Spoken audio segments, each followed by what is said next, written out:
What the?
water, a little water.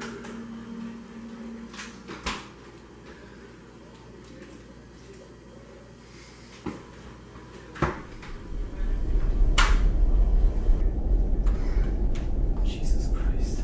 Is anyone up there? Is anyone out here? Hello? This is fucked. I'm getting too old for this shit. Damn it. Alright, what's next?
Back when I was in college, there was an old dormitory that was empty and locked up. The first floor windows were covered up with thick black curtains and the doors had chains and padlocks on them. Well, my second year of school I got my EMT certification and started working for the Campus M squad. That was easily my coolest job ever, and there were perks other students couldn't get. One of those were keys for everything. So obviously we used those keys to go everywhere. Most places were pretty boring. My now best friend, who was the other EMT I worked with, decided to make the old dorm our hangout place. We would sneak in with friends and drink there on the weekends or nights where we didn't have class. We usually stayed on the first floor on just one wing of the dorm, the one closest to the back entrance. We didn't stray because the place was dirty and had cobwebs. So one night we were drinking in the one room we set up with tables and chairs that we seized. We were all together. Nobody was missing when somebody very close to our room and very loudly screamed, "WHO, the fuck is there?" To which one of us drunkenly responded, "Who the fuck do you think it is?" A very confused voice responded back, "You're not coming with me then, John?" They sounded like they were walking away from us towards the center of the building, away from the stairwell. Incidentally, none of us were named John. A few minutes later we could hear on the floor above us, a very old building floor that's super thick, a rumbling sound that kind of shook the walls. The rumbling stopped right above us with a giant crash. Shit officially just got creepy. We all run up the stairs and make our way to the hallway above the one we were hanging out at. Right at where our room would be on the first floor was a giant filing cabinet on wheels. It was just there. Nobody else was there. You could see the wheel tracks on the floor because it was dusty as shit. But there were no other footprints around besides our own. We all fucking bolted without getting our stuff. No stopping to get our booze or turning off our radio or turning off our battery-powered lantern. So we obviously have to back and get our shit. We waited a few days. A friend of mine and I went one evening to go get it. First we go to the window and see if we can see our stuff in there. My friend looks in. I didn't. He said he thought he saw somebody in the doorway. I thought he was acting retarded because of what happened the other night. We sneak in and make it to the room and get our shit. Somewhere down in towards the center of the building we hear a door shut. It's completely dark that way. We hear a door close or open and we don't wait to find out what the fuck that's about. So I'm not a person who believes in supernatural stuff, and the same goes for my friends. We decide that we need to figure out what the hell is going on with this building. So about 6 of us devise a pretty easy plan to go about with. We circled the building one night and check all the doors and windows to make sure they were all locked up. Then we went to our usual entrance. Left 2 people on the inside of it to make sure nobody came in or out. Then the rest started going from dorm room to dorm room checking to make sure nobody else was there. We'd go, hello, and obviously get no response. We make it through our hallway we hang out at and our tensions ease up. One of the people at the outside door moves up to where we stopped and we go to the second floor where the filing cabinet was. Because it's back at the original place with the wheel tracks and no fucking footprints. Tension in the group rise. We start doing the whole, hello, and no response thing again. We get about halfway through the hall and one of us gets the idea of saying, "Oh come on, it's your friend Johnny." A giant thud below us. Muffled screams from the 2 we left as lookouts, probably saying something along the lines of, "What the fuck is that?" A giant thud behind us on the same floor. Where nobody could have been because we went through those rooms and we would have noticed somebody else slamming a door right fucking behind us. It turns into a race to get back out the way we came. Past the doors that were just slammed. As we get into our hallway, we can hear doors opening and closing in a way that something was coming toward us from the center of the building again. We get a few hundred yards away before we all stop running and make sure we all made it. We found another place to hang out after that. It's torn down now and a real dorm is built over it. Well, once in a while we would notice that the window would get foggy, like when you breathe on a window, foggy, but it was always on the hallway side of the window. Like if somebody was looking at us through the glass and watching us. We never put that together until after the fleeing and terror incident. Good to bring up old memories like that. I didn't feel like sleeping. I'm not the overly adventurous type, but a friend of mine is, and he told me a similar story a few years ago. So I hope I get the facts straight. He and a few of his friends went to an abandoned mental hospital in our city. They liked to explore abandoned buildings all the time. So it's late one night and there's a field of tall grass leading up to the building. There are obviously no lights on in the building and there's just a creepy aura about it. 2 of the big black dudes that came with them stopped at the door and actually refused to go in. So they go down the halls, floor by floor, and there's nothing in any of the rooms. But there is crazed, mindless writing all over the walls in many of them. They finally make it to the top floor and it's nothing but a long, pitch-black hallway with a door at the end of it. They walk down the hall and being the crazy adventurers they are, decide to see what's inside. However, it's the only door in the building that's locked. Multiple guys pound and kick at the door to try and break it open, but it won't budge. One guy shines a flashlight through the keyhole or some sort of hole in the door. Can't remember to see what's inside. Nothing, except more crazed writing on the walls that was visible only by the faint light. After failing once again to break the door down, they give up and walk back down the hall. When they get to the end, at the stairwell, they hear the door fling open and slam the wall.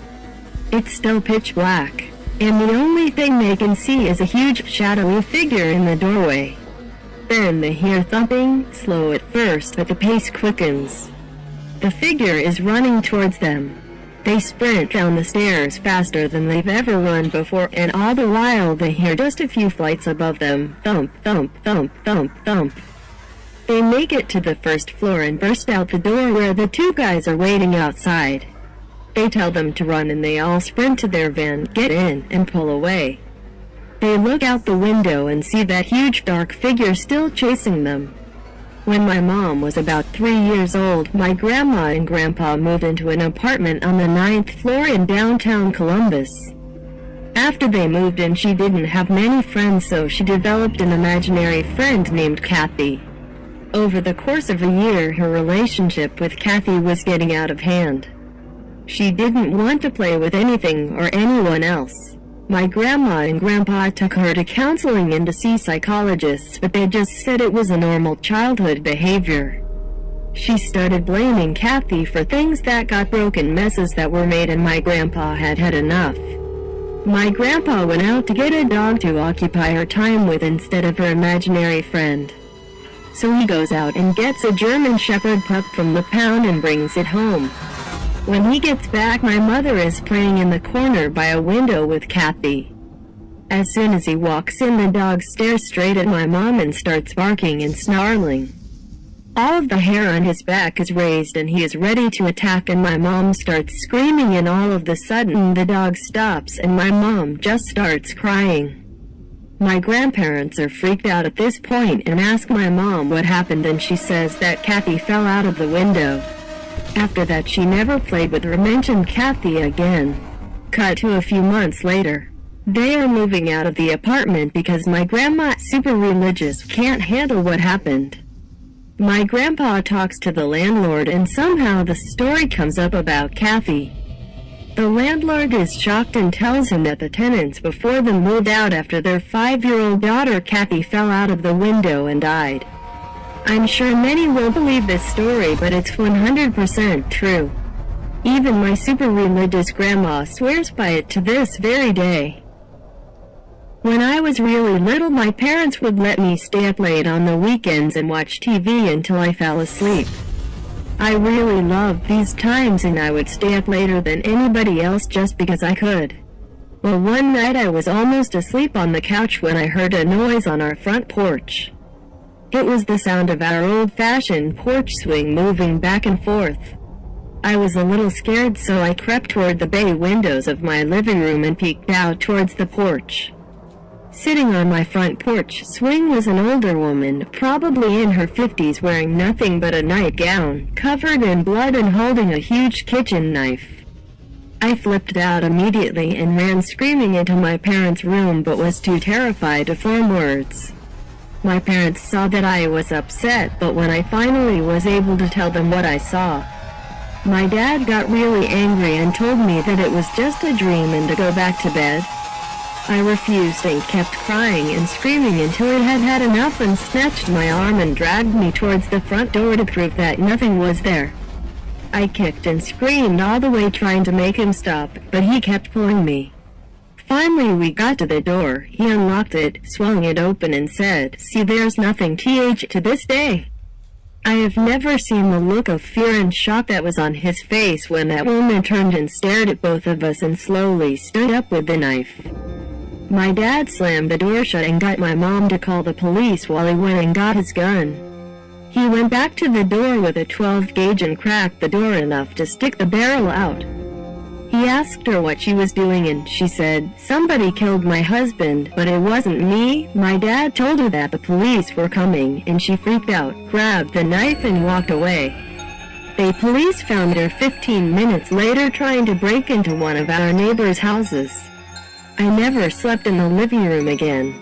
I just talked to my mom and she said that they never really found out the whole story, but apparently she was crazy and off her medication. Her and her husband got into a fight and she tried to attack him with a knife but didn't seriously hurt him. When he got her out of the house, she cut herself with a knife, either trying to commit suicide or make it look like her husband did it. The police never talked to us about it, so that's just what they heard from the woman's neighbors. 2. When I was younger, we frequently visited my grandparents around holidays even though we didn't live in the same town. My aunt lived 2 houses down from my grandparents. The lady in the house between was creepy. She was a large woman, over 6 feet. She wore logging chains around her neck, a dress and work boots. The only time I remember seeing her outside was either in her garden in the back or when she was washing the outside of her house, scrubbing the actual building. She did this often. During these times she would yell at us kids and call us all kinds of things. She would tell us the devil would be coming for us. The adults told us to leave her alone and to avoid her. We would run the distance between my aunts and my grandparents because when we passed by she was watching out the windows. It was creepy and we never went alone. One Halloween, one of the cousins dared us to trick-or-treat her house. I remember how scared I was, but I didn't want to be a chicken, plus I was going with the group. One of us rang the doorbell and there was a lot of banging noises in the house, suddenly like doors slamming. When she answered the door she had a severed head in her hands and we all went screaming. The adults told us it was a Halloween prop and we knew we shouldn't be bothering her and deserved to be scared. About a month later my parents got a phone call that the lady had tried to kill my aunt while she was bringing in groceries and had my young cousin in her arms. The lady had one of them rope saws and had come up behind my aunt with it. She put it over her head and around her neck and proceeded to saw. My aunt naturally flipped and started kicking the door. My uncle came and beat the lady down with a fire poker. The police investigation revealed that the woman had been digging tunnels under her home which were coming up under my aunt's. My grandparents in another neighbor's house. She had been bringing the dirt up and putting it in the raised beds of the gardens. She also had a shrine of some sort underground which had a few severed heads around it. My aunt survived, by the way, but has a long scar across her neck. In the late 70s, my uncle was studying medicine at the University of Chicago. After a morning class, he decided that he would hitchhike back home to Lincoln Park on the north side instead of pay for a taxi. A man drove up in a Plymouth Satellite and offered my uncle a ride. The man looked normal and seemed friendly, lighthearted even, so my uncle got in the car and they started driving towards Lakeshore Drive. However, once they got there, the man drove south on Lakeshore instead of north, towards Lincoln Park. My uncle told the man he was going the wrong way and to turn around and head north. The man looked at my uncle, put his hand on his knee and said, "No son, you are coming with me," and smiled darkly at him. My uncle froze in panic, and when they hit traffic near the South Shore, he quickly unlocked the passenger door and ran away without looking back. A year or two later, on a cold December day, my uncle was having coffee in a cafe with my future aunt when he caught something on the TV that made his blood run cold. He saw the man that had picked him up from school that day the year before. He had been arrested for the suspected rape and killing of over 20 young men and boys. The man on the television was John Wayne Gacy, and he had removed the door handle off the passenger side door to prevent the men he picked up from escaping.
Deli, are you crazy, bitch? Oh. Oh.